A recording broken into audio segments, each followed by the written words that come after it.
कहानी लिखने पढ़ने का शौक हम दोनों को बचपन से था, लेकिन जीवन की भागदौड़ में सब पीछे रह गया। अब जब बच्चे बड़े हुए, सक्षम हुए, तो उनके और अपनों के प्रोत्साहन पर हमने अपनी सेकंड इनिंग में फिर से लिखना प्रारंभ किया है।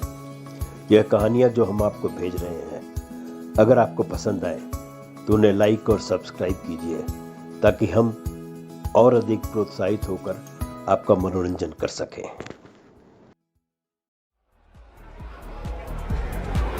मित्रों की महफिल आज अनुराग के घर लगनी थी। सभी मित्रों ने तय किया था कि कुछ समय बाद मिलना जारी रखेंगे, ताकि पुराने दिनों की याद करके आपस में हंस बोल लिया जाए, जिससे बचपन ख़त्म ना हो पाए।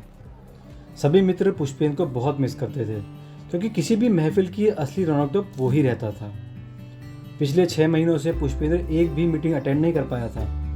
कारण ये था कि उसका ट्रांसफ़र सिटी बैंक की लंदन ब्रांच में हो गया था। सभी को मालूम था कि अनुराग उसका फायर ब्रिगेड है और उसके विषय में पूरी जानकारी रखता है। गौरव ने अनुराग से पूछा, अरे अनुराग, ये तो बताओ कि पुष्पेंद्र को लंदन क्यों भेज दिया गया?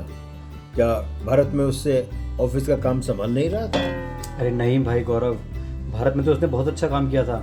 इंग्लैंड तो उसे प्रमोशन पर भेजा गया है, जनरल मैनेजर बनाकर। यहाँ तो उसने झंडे गाड़ दिए थे। देखते हैं लंदन में उसका कैसा रिकॉर्ड रहता है। मोहित ने पूछा, कैसा कारनामा किया था? अगर पता हो तो एक आध सुनाओ। निश्चय ही उसके कारनामे सुनकर हम लोग का अच्छा मनोरंजन हो जाएगा। तो सुनो, आज से तकरीबन 1 साल पहले वो दुखी सा मेरे पास आया और कहने लगा, यार तू मुझे इस्तीफ़ा लिखवा दे, ये मैनेजर की नौकरी लगता है मुझे छोड़नी ही पड़ेगी। क्यों, क्या हो गया? इतनी बढ़िया तो नौकरी है और इतनी अच्छी पगार है, क्या हो गया? अरे साले, मुझे 30 मार खा के औलाद समझ रहे हैं।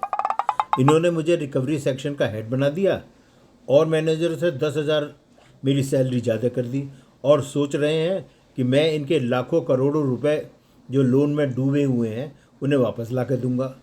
अरे ये तो अच्छा हुआ कि नीरव मोदी और विजय माल्या भारत से भाग निकले हैं, नहीं तो ये तो मुझे कहते कि जाओ उन्हें पकड़ कर लाओ। अब तू तो जानता ही है कि सिटी बैंक की डकैती मेरा तुक्का था। ये बेवकूफ़ लोग सोच रहे हैं कि मेरी सोची समझी रणनीति थी। अब तू तो जानता ही है कि मुझे कॉकरोच से भी डर लगता है। कहाँ ये लोग मुझे राणा गैंग, कल्लू बदमाश और गब्बर सिंह की ज़मीनें और प्रॉपर्टी खाली करवाना चाहते हैं, और उन्हें करोड़ों रुपए लोन में दी गई रकम वापस चाहते हैं। अब सालों ने मुझसे पूछ के तो लोन दिया नहीं था, तो मैं क्या उनसे पंगा लूँ? सब करना पड़ता है मेरे दोस्त, इसीलिए तो मोटी मोटी सैलरीज पर हम लोग को ये रखते हैं। तुम इतना जल्दी हिम्मत मत हारो, क्या पता तुम्हारे भाग्य में जीत का सहरा बांधना हो। वैसे भी एक बार प्रयास करने में हर्जी क्या है? नौकरी तो कभी भी छोड़ी जा सकती है, पर हिम्मत हार कर नहीं। ठीक कह रहे हो अनुराग तुम। सरफरोशी की तमन्ना अब हमारे दिल में है, देखना है जोर कितना बाजुए कातिल में है। अगले दिन पुष्पेंद्र ने मैनेजमेंट से कहा, सर, आज मैं कल्लू ब्रदर्स के गढ़ में जा रहा हूँ। मुझे एक ताला और जीप चाहिए। क्यों, अपनी सुरक्षा के लिए गार्ड लेकर नहीं जाओगे? अरे नहीं सर, आज मैं अकेला ही उनका बैंड बजा कर आऊँगा। पुष्पेंद्र गार्ड को ले जाना नहीं चाहता था, क्योंकि वो नहीं चाहता था कि गार्ड के सामने उसकी बेइज्जती हो। चेयरमैन ने अन्य अधिकारियों की तरफ देखकर कहा, ये बात देखो ऑफिसर्स, इसे कहते हैं कॉन्फिडेंस। शेर इसी तरह अकेले ही शिकार करते हैं और गैधड़ ऐसे ही मारे जाते हैं। क्या क्या कह रहे हो पुष्पेंद्र? कुछ नहीं सर, बस ये कह रहा था कि आपकी नज़र तो बहुत पार की है। पुष्पेंद्र ने अपना लुक थोड़ा मवाली जैसा बना लिया। मेकअप कला में तो वो पारंगत था ही। पुष्पेंद्र जीप से कल्लू ब्रदर्स के अड्डे पर गया। कैनवस के जूते पहन रखे थे और जीप का मुंह गेट की तरफ करके उसे स्टार्ट करके छोड़ दिया था, ताकि अगर भागना पड़े तो सरपट निकल जाए। पुष्पेंद्र ने देखा कल्लू ब्रदर्स बरामदे में ही बैठे थे। बैंक की जीप को देखकर कल्लू ब्रदर्स थोड़े सशंकित हो गए। क्यों आए हो? क्या संदेशा लाए हो? मैं संदेशा नहीं, ताला लेकर आया। तुम दोनों बहुत सालों से इस प्रॉपर्टी पर अवैध कब्जा किए बैठे हो। आज मैं इसका कब्जा लेने आया। तुम अकेला कब्जा लेने आए हो? जिंदगी से प्यार नहीं है क्या? अपनी सोचो कालिया, मौत तुम्हारे सर पर मंडरा रही है। दोनों ने घबराकर ऊपर की ओर देखा, लेकिन उन्हें कुछ नजर नहीं आया। अबे ऊपर क्या देख रहे हो? शोले फिल्म का डायलॉग है। मैं ठुकाई करने से पहले लोगों का मनोरंजन भी करता हूँ। वैसे तेरे लिए तो हम दोनों ही काफ़ी हैं, पर हमारे 2 भाई और हैं। हम चारों मिलकर तुम्हारा भूसा बना देंगे। ये कहकर उसने आवाज़ लगाई। 2 और काले काले भाई आकर खड़े हो गए। तुम चारों एक ही थान के हो क्या? पापा पर गए हो या माँ पर? वैसे भी मुझे 4-5 लोगों से कम को पीटना अच्छा नहीं लगता। अब आएगा मजा। बहुत दिनों के बाद हाथ की खुजली होगी दूर। ये कहकर पुष्पेंद्र ने अपनी जेब से एक सुंदर सा पेपर वेट निकाला और उसे बॉल के तरह हाथ में घुमाने लगा। उनमें से एक पुष्पेंद्र को पहचान गया और चीख कर बोला, अबे किससे पंगा ले रहे हो? ये तो सिटी बैंक डकैती वाला है। इसने अकेले 5 डकैतों को मार भगाया था। भागो अपनी जान बचाकर। चारों भागने लगे। पुष्पेंद्र ने उनमें से सरगना को धर दबोचा और कहा, भाई साहब, आप जरा रुक जाइए। वो क्या है कि थोड़ी लिखत पढ़त करनी है, 2-4 जगह आपके अंगूठा निशानी लेने हैं, बस बड़ी जल्दी फ्री कर दूंगा। पुष्पेंद्र ने फ़ोन करके बैंक से अपने रिकवरी स्टाफ को बुला लिया। वो सोचने लगा, आज उसने बिना पिटे पहला किला फतेह कर लिया। बैंक में पुष्पेंद्र की बहुत वाहवाही हुई और चेयरमैन की तरफ से पुष्पेंद्र को सम्मानित किया गया। चेयरमैन ने पूछा, अगले महीने तुम्हारा दूसरा शिकार कौन होगा, राणा गैंग या गब्बर? साला ऐसे कह रहा है जैसे मछलियों का शिकार करना हो। साला मरवा के ही मानेगा। कुछ कहा तुमने? नहीं सर, मैं सोच रहा था कि राणा गैंग को ही पहले निपटा दूं। राणा गैंग ने लोन लेकर 25 एकड़ का बाग खरीदा था, जिसमें आम, अमरूद, शहतूत और जंगल जलेबी के लाखों पेड़ थे। ज़मीनें इतने मौके की थी कि केवल ज़मीन की कीमत 150 करोड़ आकी गई थी। यहाँ राणा अपने 20-25 बदमाशों के साथ अय्याशी करता था, जुआ और सट्टा खिलाता था। राणा का उसकी ज़मीन पर एक छत्र राज्य था। पुलिस वाले भी राणा के बाग में जाने से डरते थे। खैर, कुछ दिनों बाद तैयार होकर पुष्पेंद्र बिना किसी को लिए अकेला जीप लेकर राणा के अड्डे पर पहुंच गया। उसके पास एक छोटा सा बैग था, जिसमें 20-25 पेपर वेट थे और हाथ में थी एक स्टिक। राणा, मैंने तुम्हें संदेश भिजवाया था कि तुम्हारे ये पाक के अड्डे, ये मैखाना, ये सट्टा, ये जुआ घर बंद हो जाना चाहिए। लेकिन मैं देख रहा हूँ कि तुम्हारे कानों पर छूतक लगी रही है। 1-2 और इल्जाम लगा दो ऑफिसर हमारे ऊपर, क्योंकि वैसे भी तुम यहाँ से जिंदा बचकर तो जाने वाले नहीं हो। पुष्पेंद्र के हाथ पैर कांपने लगे, लेकिन वो अपनी घबराहट छुपाता हुआ बोला, बहुत जबरदस्त मुगालता है तुम लोगों को अपने बारे में, लेकिन आज के बाद ये मुगालता खत्म हो जाएगा। तुम्हें शायद पता नहीं, 30-30 लोगों के लिए मैं अकेला ही काफी हूँ। अगर कुछ और बदमाश बुलाने हैं तो बुला लो, उनका भी उद्धार कर दूंगा। ये कहकर पुष्पेंद्र ने तेजी से अपने फेस और हाथों पर एक तेल लगाया और एक पेपर वेट ऊपर की ओर उछाला, जो वहाँ लगे एक बड़ी सी मधुमक्खी की छत्ते पर जा लगा। मक्खियों ने बुरी तरह से राणा और उसके आदमी को डंक मारने शुरू कर दिए, लेकिन कोई भी मधुमक्खी पुष्पेंद्र का आक्रमण नहीं कर रही थी। पुष्पेंद्र पूरी तैयारी से आया था। उसे मालूम था वहाँ पेड़ों पर मधुमक्खियों के बहुत से छत्ते लगे हुए हैं, जिन्हें छेड़ने से राणा गैंग पर विजय हासिल की जा सकती है। बदमाशों में भगदड़ मच गई। इसका लाभ उठाकर पुष्पेंद्र ने जमकर हॉकी से बदमाशों की छुताई करनी शुरू कर दी। बदमाश अपनी जान बचाकर इधर उधर भाग रहे थे। इधर पुष्पेंद्र ने 3-4 और छत्ते छेड़ दिए। हर एक बदमाश से अनेकों मधुमक्खियाँ चिपटी हुई थीं। आधे से ज़्यादा बदमाशों की टांगें पुष्पेंद्र ने तोड़ दी। बदमाशों को लग रहा था कि आज वो जिंदा नहीं बचेंगे। पुष्पेंद्र ने राणा को पकड़कर एक घूंसा उसके मुंह पर मारा और बोला, देख, बढ़ गया ना तुम 20 पर, मैं अकेला भारी। बैंक का रिकवरी स्टाफ और सुरक्षाकर्मी पुष्पेंद्र के बुलाने पर आ गए। पुष्पेंद्र ने राणा को उनकी ओर धकेलते हुए कहा, ले जाइए इस बदमाश को और प्रॉपर्टी पर ताला लगा लीजिए। इसके बाद तो पुष्पेंद्र की पूरी धाक कायम हो गई। छुटभइये नेता, बदमाश और अन्य लोग भी जिन्होंने सिटी बैंक से लोन ले रखा था, आकर लोन की धनराशि बैंक को लौटाने लगे। देखते ही देखते घाटे में चल रही बैंक की ब्रांच प्रॉफिट में आ गई। चेयरमैन और दूसरे उच्च अधिकारी ने भूर भूर प्रशंसा की और पुष्पेंद्र के सम्मान में एक पार्टी आयोजित की। मोहित ने अनुराग को रोकते हुए कहा, यार, एक बात समझ में नहीं आई, ये मधुमक्खियाँ ने पुष्पेंद्र को क्यों नहीं काटा? और दूसरे, यार की शादी के बारे में तुमने कुछ नहीं बताया, हुई कि नहीं? पुष्पेंद्र ने मुझे बताया कि यह पहला ऑपरेशन ऐसा था जिसमें उसने पूर्व योजना बनाई थी। मैंने मालूम किया तो पता लगा कि बाग में हर चौथे पेड़ पर मधुमक्खियों का छत्ता लगा हुआ है। मेरे यहाँ एक मधुमक्खी के छत्ते से शहद निकालने वाला आया था। उसने मुझे एक तेल दिया और बताया कि इसको हाथ पैर और मुंह पर लगा लेने के बाद मधुमक्खियाँ तुम्हारे आसपास भी नहीं फटकेंगी। बस उनका आइडिया काम कर गया। फिर कुछ सोचकर अनुराग बोला, शादी कहाँ हुई है बेचारे की यार, हमेशा बीच में कोई ना कोई व्यवधान आ जाता है। राधिका के घर वाले चाहते थे कि उसका रिश्ता पुष्पेन से हो जाए। राधिका के नाक से बहुत ही सुंदर और रंगरूप भी बहुत आकर्षक था। उसके पेरेंट्स ने कहा, जाओ तुम लोग छत पर घूमाओ और एक दूसरे की पसंद नापसंद जान लो। भाई साहब का पहला प्रश्न राधिका से ये था, नॉनवेज में आपको सबसे अधिक क्या पसंद है? नॉनवेज खाना हमारे यहाँ पाप समझा जाता है।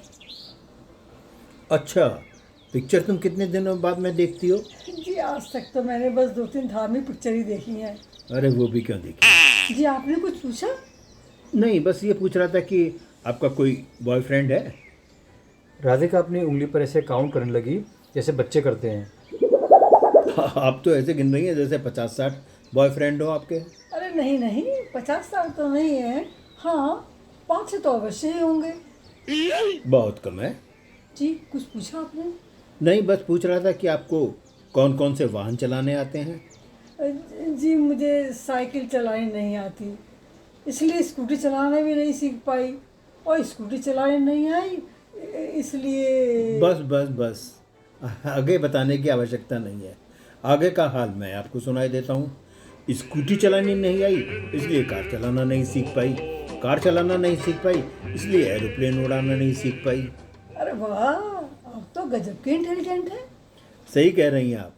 मेरे फाइनल एग्ज़ाम में 33.3% मार्क्स आए थे। अरे वाह, मेरी भी ऐसी परसेंटेज रहती है।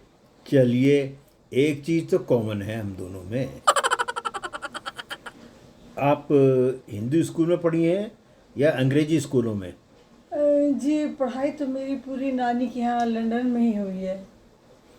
नहीं, मैंने पूछा हिंदी स्कूल में हुई है या अंग्रेजी स्कूल में? अंग्रेजी स्कूल में। लंदन में हिंदी स्कूल तो होते ही नहीं। ये तो गलत बात है। हमारे देश में तो न जाने कितने अंग्रेजी स्कूल हैं। तो आपकी पढ़ाई कैसे स्कूल में हुई है? बस पूछिए मत। पहले बाल विद्या मंदिर, फिर पाठशाला और लास्ट में हिंदी मीडियम स्कूल। ओहो, इसका मतलब तो ये हुआ कि अंग्रेजी में आपका हाथ बहुत तंग है। अरे कैसी बातें कर रही हैं आप? अंग्रेजी में तो हमारा कोई हाथ ही नहीं पकड़ सकता। अभी 2 दिन पहले ही एक अंग्रेज से गुफ्तगू हो रही थी। सच कह रहे हैं राधिका जी, उसके ऊपर से निकल गई हमारी इंग्लिश। बस पूरे टाइम सारी सारी कहता रहा। कभी कहता आई कांट अंडरस्टैंड, कभी कहता आई बेग यू पार्डन। क्यों राधिका जी, क्या मतलब हुआ इसका? कह रहा होगा इतनी जबरदस्त अंग्रेजी, ओ तौबा तौबा, बिल्कुल समझ से बाहर है। हाँ, तभी कह रहा था गोइंग टू हेल। अरे ये बात नहीं है, वो ये कह रहा होगा गो टू हेल। हाँ, शायद ऐसा ही कुछ कह रहा था। अच्छा चलिए नीचे चलते हैं। और क्या अभी और पसंद और नापसंद खेलना है? अब क्या खेलेंगे? अब तो 36 में 36 गुण मिल गए। अब क्या पूछना बाकी रह गया? चलिए चलते हैं नीचे। नीचे आकर वो दोनों नाश्ते के टेबल पर बैठ गए। टेबल पर काफ़ी सामान था। पुष्पेन कुछ खाना ही चाहता था कि राधिका की मम्मी ने बताया, इनमें से बेटा अधिकांश चीज़ें मेरी राधिका नहीं बनाई है। गृह कार्य में तो हमारी बिटिया बहुत ही दक्ष है, उसका कोई जवाब नहीं है। क्यों ना हो आंटी, अभी ऊपर इनके मुंह से इनके गुण सुनकर आया हूँ। इसी से मेरा पेट बहुत भर गया है। अब तो खाने की कोई गुंजाइश ही नहीं है।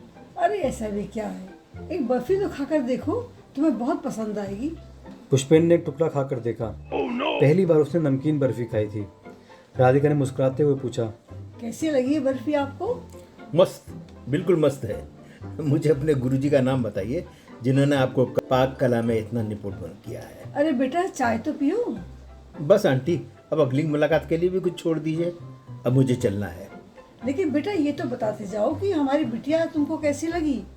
बस आंटी, बिटिया तो आपकी मास्टरपीस है। बाकी इनके विषय में मेरा दोस्त अनुराग आपको बताएगा। दूसरे दिन उन्होंने बबीता देखी। लड़की ठीक ठाक थी। राधिका के मुकाबले तो 18 ही होगी, पर दोनों पक्षों में सब कुछ तय हो गया। 11 तारीख को रोकना रखा गया।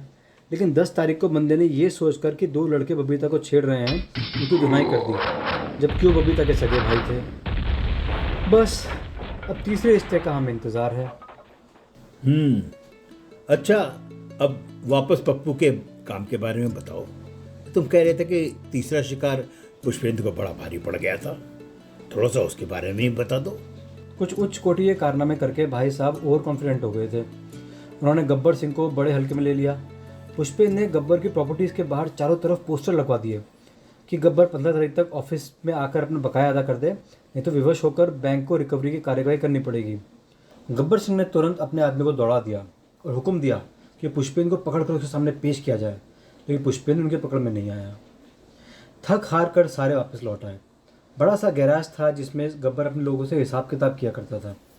सबने लौटकर बताया, सरदार, लगता है पुष्पेंद्र डर के मारे शहर छोड़कर भाग गया है। हमने उसको चारों ओर ढूंढा लेकिन वो कहीं नहीं मिला। तभी वहाँ पर एक आवाज़ गूंजी, तुम लोग मुझे न जाने कहाँ कहाँ तलाश कर रहे हो और मैं तुम्हारा यहाँ इंतज़ार कर रहा हूँ। हमारी वार्निंग के बाद भी तुमने ये जगह खाली नहीं की, न ही अपने अकाउंट सेटल किए हैं। अब अंजाम भुगतने के लिए तैयार हो जाओ। ये कहकर भाई साहब ने अपनी जेब से एक ताला निकाला और जाकर गेट पर लगा दिया। फिर बोले, ले गब्बर, ये चाबी तू अपनी जेब में डाल दे। अब ये ताला मैं तेरी जेब से चाबी निकाल कर ही खोलूँगा। ये गब्बर भी एक नंबर का लफंडर था। वो समझ गया कि भाई साहब कितने पानी में हैं। उसने मेरे लोगों को निर्देश दिया और सब ने अपने हाथों से पिस्तौलें निकाल ली। गब्बर ने पूछा, क्यों तुम नहीं लाए पिस्तौल? अरे तुम भी निकाल लो अपनी पिस्तौल, नहीं तो इन लड़कों की गोलियों का जवाब कैसे दोगे? क्या पेपर वेट से? पर अफसोस, अब तो ये लड़के तुमको जेब में क्या कहीं खुजाने भी नहीं देंगे। बिग बिग बनकर तुम पहले ही अपनी बेवकूफ़ी का परिचय दे चुके हो और ताली तुम हमें सौंप ही चुके हो। अब क्या करोगे? पुष्पेंद्र को पहली बार पता लगा कि वो कितनी बड़ी गलती कर चुका है। उसके चेहरे पर हवाइयाँ उड़ने लगी। फिर बात बनाते हुए पप्पू ने कहा, यार गब्बर, मैं तुम लोगों से लड़ने थोड़ी आया हूँ भाई। यहाँ तो मैं ताश खेलने का प्रोग्राम बना कर आया था और गेट इसलिए लॉक कर दिया कि कोई हम लोग को डिस्टर्ब ना करे। अब अगर तुम्हें ताला लगाना बुरा लगा है तो लाओ चाबी, मैं भी खोल देता हूँ। नकली हंसी हंसते हुए पुष्पेंद्र बोला, और वो जो डायलॉग बाजी कर रहा था वो किसके लिए? अच्छा, वो आजकल बड़े बड़े कलाकारों की मिमिक्री करना सीख रहेला है। अच्छा लगा हो तो 2-4 नमूने और पेश करूं। कितना इनाम रखा है रे सरकार हम पर। चुप पप्पू के बच्चे, अब तू हमारे चंगुल में आ गया है। तू हमारा एक काम करेगा। हम लोग अभी वकील के यहाँ से डॉक्यूमेंट बनवा कर लाते हैं कि अब हम पर कोई बकाया नहीं है और उस पर तू हस्ताक्षर करेगा और फिर हम लोग सोचेंगे कि तेरे साथ क्या सलूक किया जाए। गब्बर ने अपने आदमियों को निर्देश दिया कि इसको बांध दो और उसका मोबाइल छीन लो। गब्बर के आदमियों ने पप्पू का मोबाइल छीन लिया और उसे कुर्सी में अच्छी तरह से बांध दिया। अच्छा, मिलते हैं ब्रेक के बाद। गब्बर, तू भी अच्छी कॉमेडी कर लेता है। एक काम करना, आते समय बजरंगी की दुकान से कुछ मीठा और नुक्कड़ की दुकान से पान लेते आना। हाँ बेटा, चिंता मत कर, ले आऊँगा। उनके जाने के बाद भाई साहब को याद आया कि उनके पास एक मोबाइल और है। उन्होंने बंधे हुए ही कोशिश करके अपनी पतलून की दूसरी जेब से मोबाइल निकाला और मुझे फ़ोन किया और मुझसे ऐसे बातें करने लगा जैसे कंपनी गार्डन में बैठा हो। हाँ भाई अनुराग, राधिका के घर मना कर आए थे। हमारे दोस्तों के क्या हाल है? अरे मोहित की शादी कब तय हुई है? मुझे अभी तक पता ही नहीं था कि पुष्पेंद्र किस परेशानी में फंसा हुआ है। मैंने उससे कहा, यार बहुत दिनों से मिल नहीं पाए, अगर आज शाम तू फ्री हो तो आजा, मोहित के घर चलते हैं। यार तुझे ही जाना पड़ेगा, मैं तो चल नहीं पाऊँगा। क्यों, क्या बात हुई? क्या तू बिजी है शाम को? अरे नहीं यार, गब्बर के अड्डे पर फंसा हुआ हूँ। साले ने मेरे हाथ पैर बांध रखे हैं और कचहरी से पेपर बनवाने गया है।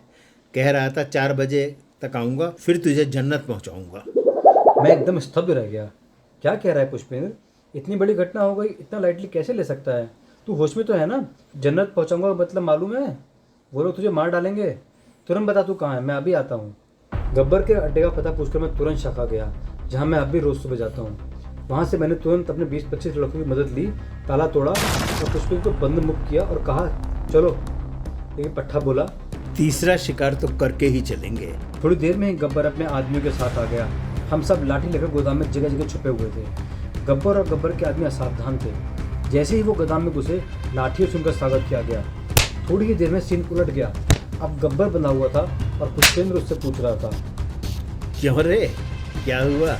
बजरंगी की दुकान से मीठा क्यों नहीं लाया बे? थोड़ी देर में बैंक का रिकवरी स्टाफ भी आ गया और इस तरह से हमारे पुष्पेंद्र ने तीसरा किला भी फतेह कर लिया। अब तो चारों तरफ उसकी जीत का डंका बज गया। लोग कब्रों में से भी उठ कर अपने बैंक पर बकाया लौटाने आने लगे। पुष्पेंद्र को जनरल मैनेजर बनाकर उसको लंदन ब्रांच में भेजने की तैयारी प्रारंभ हो गई। पुष्पेंद्र मंगलवार को बैंक आया तो उसने देखा कि देनदारों की काफ़ी भीड़ है। उसने देखा वहाँ पर राधिका भी अपने मित्र के साथ खड़ी हुई है। उसने पुष्पेंद्र को देखकर नमस्ते की। पुष्पेंद्र ने उससे पूछा, अरे राधिका जी, आप कैसे बैठी हैं यहाँ? ये मेरी फ्रेंड है, इसके पास अभी किस्त देने के लिए पैसे नहीं हैं। हम किस्त देने का थोड़ा समय बढ़वाने के लिए बैंक में आए हैं। अच्छा, जरा एप्लीकेशन दिखाइए मुझे। पुष्पेंद्र ने उसकी एप्लीकेशन पर 1 साल बढ़ाकर दस्तखत कर दिए। अरे ये क्या किया आपने? सुरभि की एप्लीकेशन बिगाड़ के रख दी। चल सुरभि, दूसरी एप्लीकेशन का फॉर्म में विंडो से ले लेते हैं। सुरभि ने विंडो पर एप्लीकेशन देते हुए कहा, सर हमें किस्त का समय बढ़ाने की दूसरी एप्लीकेशन का फॉर्मेट दे दीजिए। इस पर लिखकर किसी ने इसे बिगाड़ दिया है। विंडो क्लर्क अपने जीएम की राइटिंग को पहचानते हुए बोला, ठीक तो है। अरे जेम्स, आपने किस्त की देने की 1 साल अवधि बढ़ा दी। अब और क्या चाहते हैं आप लोग? ये जीएम साहब के सिग्नेचर है। चलो जीएम साहब को धन्यवाद तो देते चलें।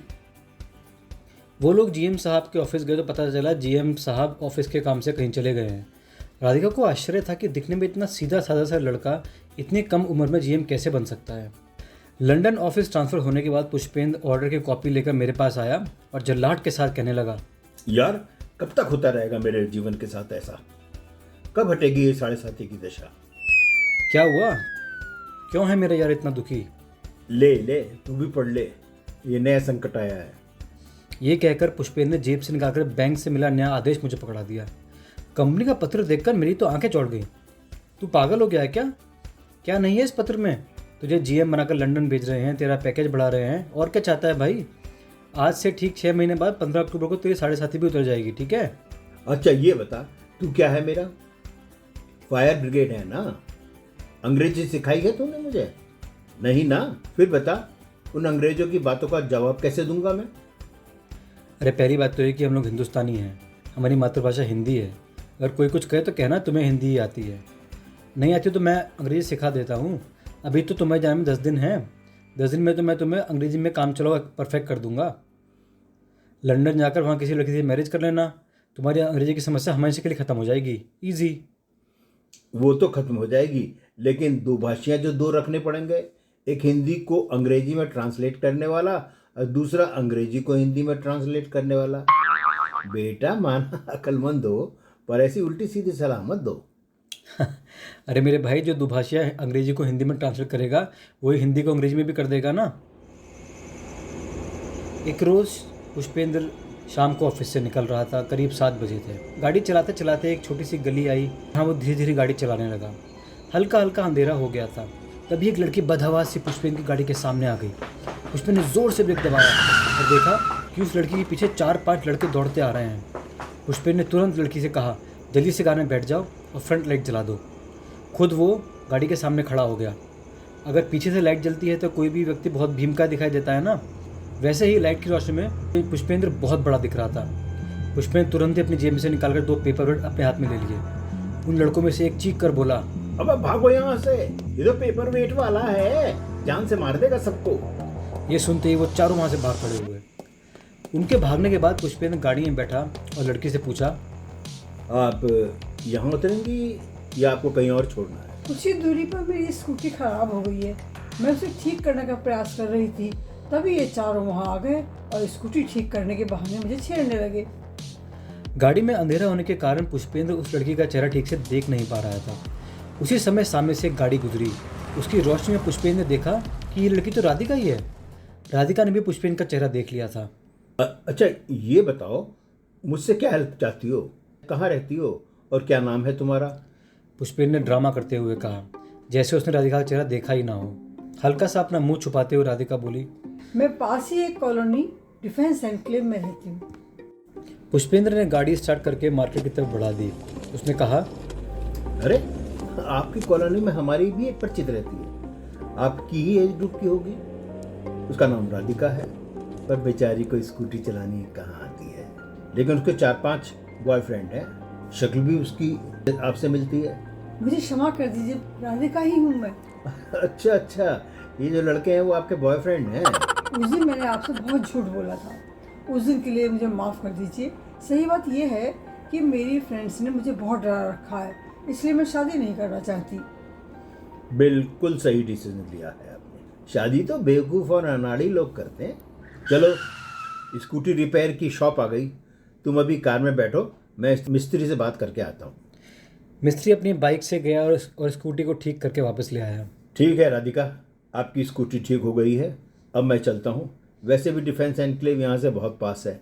अगले दिन 10 बजे के लगभग मैं पुष्पेंद्र के घर गया और मैंने उससे कहा, चलो तुम्हें एक लड़की देखने चलना है। लड़की का नाम मनीषा है। राधिका के परिवार जैसे हाई फाई फैमिली तो नहीं है, लेकिन अच्छे लोग हैं। लेकिन यार, तू मानेगा नहीं, मैं तो राधिका पर दिल हार गया। क्या? लेकिन राधिका के यहाँ तूने मना करवा दिया और उसके पेरेंट्स ने भी चैप्टर क्लोज कर दिया है। ठीक है, तो चलो मनीषा के यहाँ चलते हैं। मनीषा देखने में अच्छी थी, लेकिन पुष्पेंद्र को ज़्यादा अच्छी नहीं लगी। पुष्पेंद्र ने मनीषा के घर वालों को ऐसे बताया जैसे वो मिलिट्री में काम करता हो और सीमा पर पोस्टेड हो।